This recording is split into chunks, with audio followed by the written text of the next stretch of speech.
네, 오늘 이 결산 심사가 아니라 우리 조국 후보 심사가 중심이 되는 것 같아서 정말 대한민국 국회 안타깝습니다. 그러나 저는 뭐 실물 경제만 얘기하는데 오늘 한번 우리 총리님한테 한번 얘기. 네. 오브 더 피플, 바이 더 피플, 포 더 피플. 링컨 대통령. 네. 네? 링컨 대통령 하면 그 생각 나죠. 네.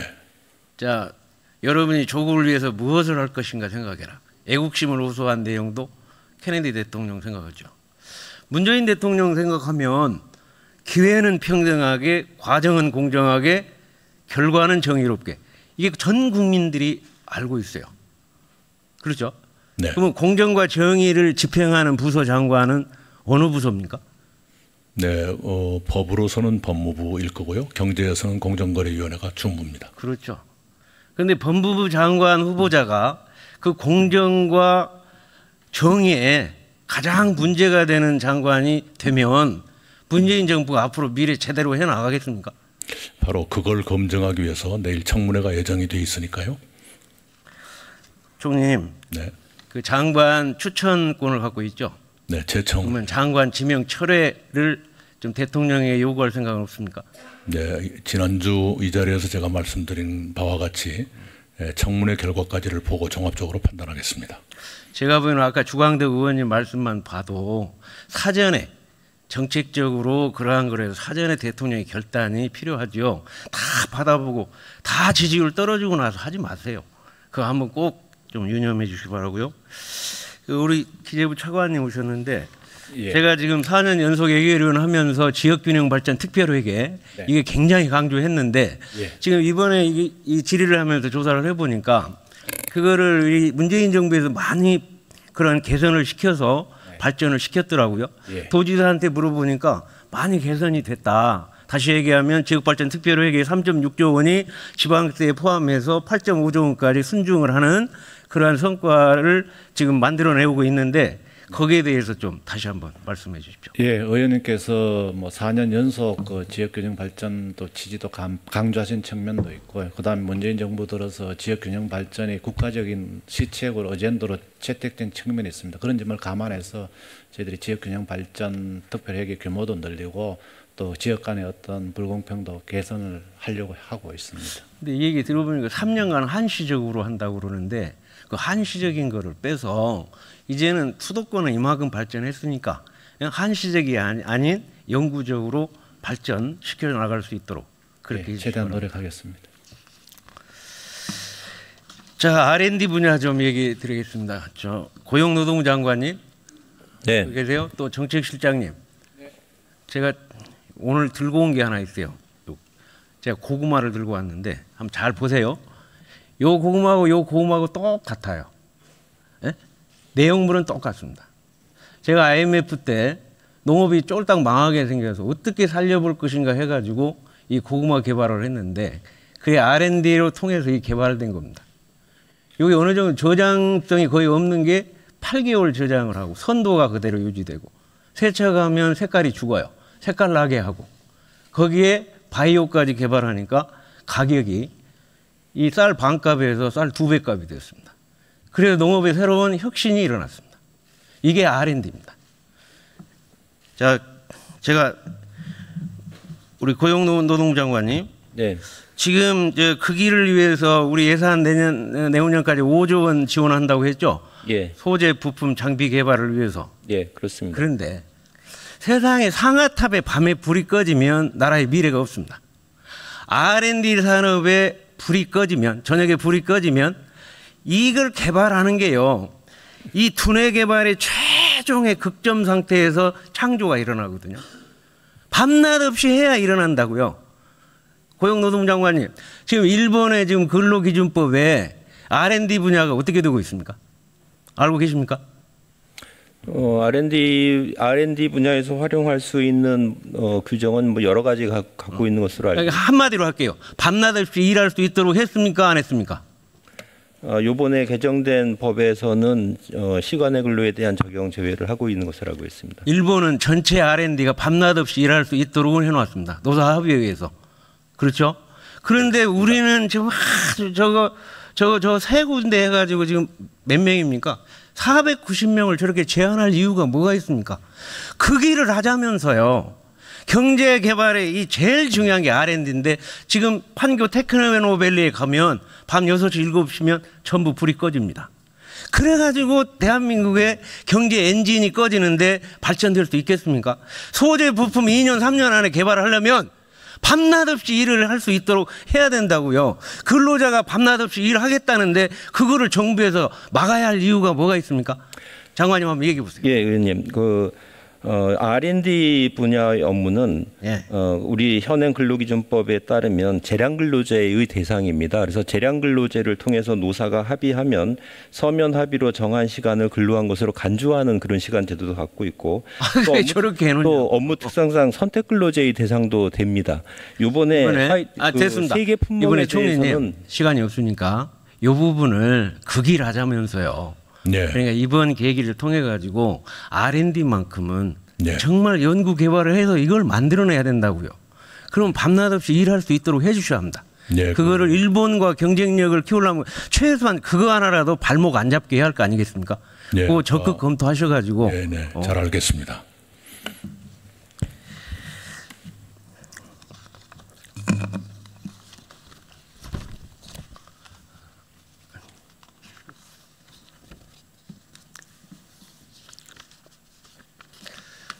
산자부 장관 저 화면 좀 보세요.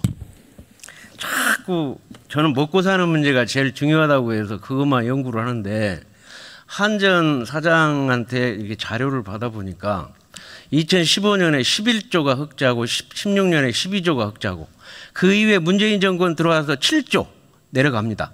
그 다음에 5조 내려갑니다. 그 다음에 이번에 또 마이너스 12조 흑자 나는 한전이 과연 지금 얼마까지 내려가냐? 올해 한 2조 적자 난다 합니다. 아니 왜 멀쩡한 한전이 이렇게 돼야 하냐고요. 나라가 어지러워졌습니까? 아니면 경제적으로 한전에 큰 영향을 미쳤습니까? 이렇게 돼야 하는 거를 굉장히 여러분들이 산자부 장관은 깊이 있게 파악을 해보셔야 되는데 한번 답변해 보세요. 왜 이렇게 됩니까? 한전의 적자에 가장 큰 영향을 미치는 거는 그 원자재 가격의 상승이 가장 큰 요인. 얼마가 된다고 봅니까? 이것이 사실 원자재 이 가격의 그 상승 폭에 따라서 그 한전이 가장 큰 영향을 받고 있다는 걸 확인드리겠습니다. 총리님, 27일 날이 제가 볼 때는요.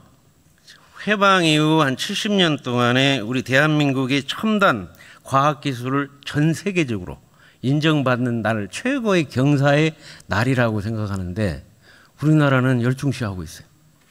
이게 바로 우리 핵심 기술을 개발을 해서 원자로를 가지고 작년에 영국에서 유럽에서 인정받았고 이번에 미국에서 인정받았습니다. 너무 통쾌합니다. 그렇게 다 베껴 쓰다가 그거를 개발해서 이 미국의 과학기술의 심장부인 미국에 가서 그 인증을 받았어요. 그런데 몰라요. 국민들이. 어떻게 생각하십니까? 예, 국민들이 아실 필요가 있죠. 그리고 자랑스러운 일입니다. 그 다음 장 보세요. 제가 계속 총리님한테 지금 3년간 얘기하는 게 아니 탈원전, 감원전 좋다. 그런데 수출 전략을 짜라. 수출은 한다면서요.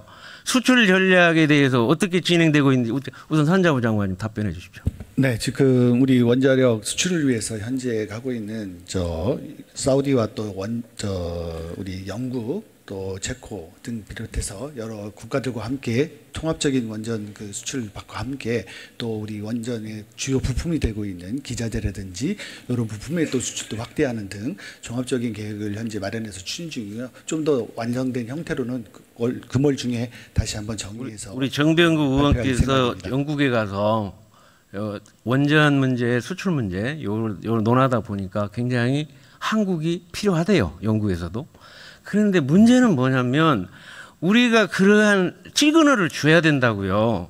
다시 얘기하면 탈원전으로 알려져 있기 때문에 여기에 수출만큼은 수출 생태계를 만들겠다. 우리가 수출 생태계를 만들 수 있는 그렇게 얘기를 했잖아요.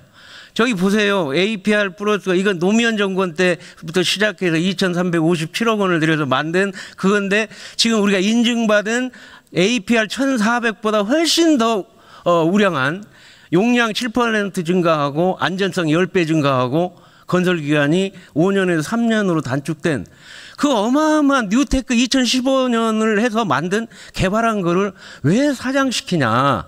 이거를 수출을 위해서 아파트 지으면 아파트 팔아먹으려면 모델하우스 하나라도 만들듯이 이 모델하우스 하나 만들어서 전 세계 시장에 수출 생태계를 만들어주면 그쪽에다 당당하게 우리 기업가들이 업체들이 가서 그렇게 설득시키고 우리의 수출을 확대할 수 있는 방안이 되는 거 아니냐. 그렇게 얘기하는데도 왜 그게 답이 없습니까? 아니, 의원님, 이 APR 플러스 기술에 대해서는 현재도 활용하고 있고요. 또 영국과 사우디 등 관계 국가도 함께 현재 그걸 활용해서 하고 다시 있고 얘기할게요. 또 인정을 하고 있습니다. 그날. 아파트 지을 때 거기다 신기술 넣었다고 할 게 아니라 신기술의 요람을 만들어서 이거다 해야 팔린다니까요. 그거 조금 넣어가지고는 그 땜빵밖에 안 돼요. 우리 총리님 그리고 정책실장님, 저 청와대 정책실장님도 오셨는데 네. 좀 이렇게 출구 전략. 2년 문재인 정부 2년 3년 지나면 지금까지 해온 정책에 대해서 보완하고 개선하고 또 추가하고 하면서 해나가야 하는 거 아닙니까? 그렇죠? 그거 한번 검토해 보세요. 적극 검토해 보세요. 시간이 없으니까 다음 장. 제가 이 농업 살리자고 이것도 만들었는데 제가 지금 가슴이 떨려요. 자, 한번 보세요. 경제 질문에도 그래 했는데 지금 도시가구 소득의 64%밖에 안 됩니다. 소득이. 지금 3만 7천 개 마을에 지금 7,600명밖에 안 됩니다. 젊은 청년 농가들이. 5개 마을에 1명밖에 없어요. 20년 지나면 농업이 완전 붕괴 상태가 됩니다. 사람이 없어서. 이거를 근본적으로 해결하는 대안을 다 제가 제시했어요. 지금 쌀이 남아 돌아가지고 지금 총리님한테 얘기할 때가 2조 원이 낭비가 됐는데 그 뒤에 또 60만 톤 또 소사료용으로 매겨가지고 1조 2천억이 날라갔다고요. 그래갖고 생산 조정한다고 5만 헥타 한다는데 또 결과는 3만 헥타 되니까 2만 헥타가 공중에 떠요.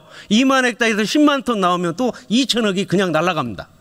그래서 기재부 장관한테 총리한테 그리고 농식부 장관한테 꼭 이거를 좀 대안을 만들어라. 그래서 최대한 남아도는 땅 10%를 소득원 개발 지역으로 선정하고 거기에 대해 소득원 개발하고 거기에 대해서 이 태양광을 집어넣으면 지금 기업들이 와서 난개발을 해가지고 지금 현재 조사를 해보니까 우리 농민들이 가지고 있는 게 불과 9%입니다. 이 문제 해결해라. 이렇게 했는데 총리님 계속 얘기했는데 지금 답이 좀 부족해요. 네, 잘 기억하고 있습니다. 그래서 이번에 새만금이라든가 또는 좀 규모가 큰 곳에 태양광 같은 걸 놓으려고 노력하고 있고요. 실제로 농민들도 태양광을 농업 현장에서 활용해서 소득을 높이는 방법이 있을 겁니다. 그걸 농림부와 함께 연구를 하겠습니다. 근본적인 해결 방법이라고 얘기했는데 그런 정도 답변 갖고 안 된다니까. 네. 우리 정책실장님 좀 고민하세요. 좀 답변해 보세요. 그러한 농업 정책에 대한 대안이 있는지. 예, 그 의원님께서 주신 말씀 저도 얘기를 해서 여러 번 경청한 바가 있고요. 또 관련 그 모델에 대해서 지금 진지하게 연구가 진행되고 있다라고 하는 보고를 제가 받은 바가 있습니다. 충실히 검토하도록 하겠습니다. 예, 수고하셨습니다.